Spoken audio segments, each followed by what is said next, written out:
So people afraid of chemotherapy will go and everything. I will look very weird.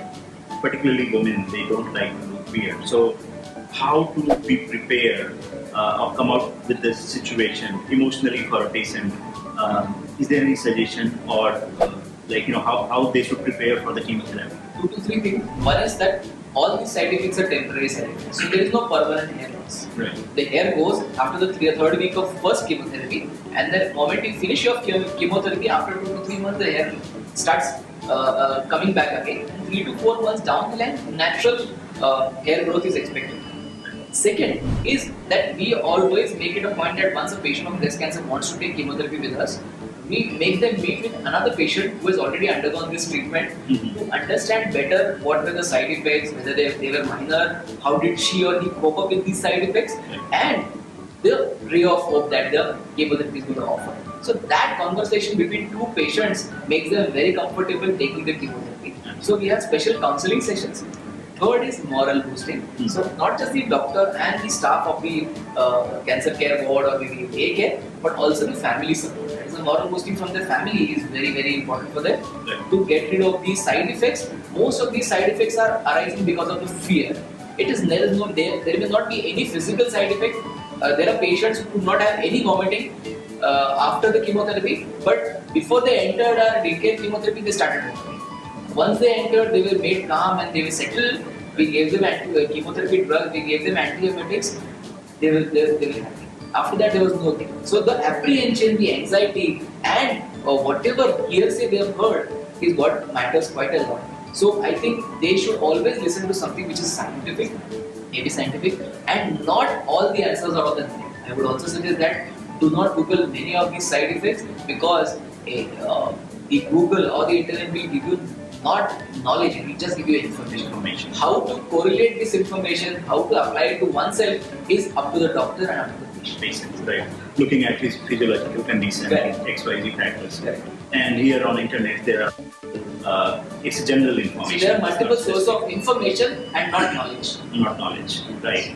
And the doctor is the one who really understands the patient better. Correct. And his advice matters. Every patient is different biologically, physically, psychologically, emotionally, socially, and even family support wise. So all these things taken into consideration, the treatment is planned for these patients. If patient is treated and they are proven any no evidence of disease. Correct.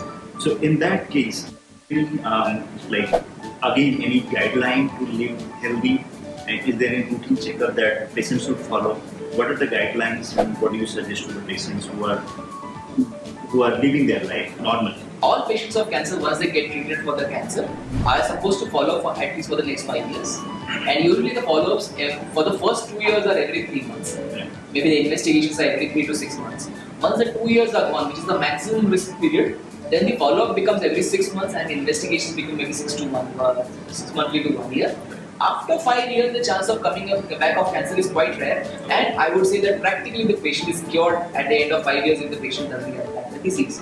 So follow-up is very key, is the most important key. There are patients of breast cancer who get a local recurrence, small swelling, and it could be a recurrence. 10% of these patients might get it, even in the early stages. So these are patients who can again be treated with curative intent by doing the second surgery, maybe by doing the second round of chemotherapy. Unless they come to the doctor will never know. Unless they get investigated, the doctor will know. So again, even in the case of recurrence, there are multiple treatment options. Come to us, do not get panicked. Right. So again, the patient can be treated and they can live a normal life. And in your conversation, you mentioned that if patient is not getting any kind of recurrence or any kind of symptom of cancer for 5 years, then practically, I would say, 5 years is the timeline we tell to the patients. If the 5 years are gone well, after that the chance of coming back is 1 in 100. So that's quite rare. Right. Quite rare. Excellent. Thank you so much for the conversation. Do like, share, and subscribe to our channel. At the same time, post your comments and questions to us. We will happy to address.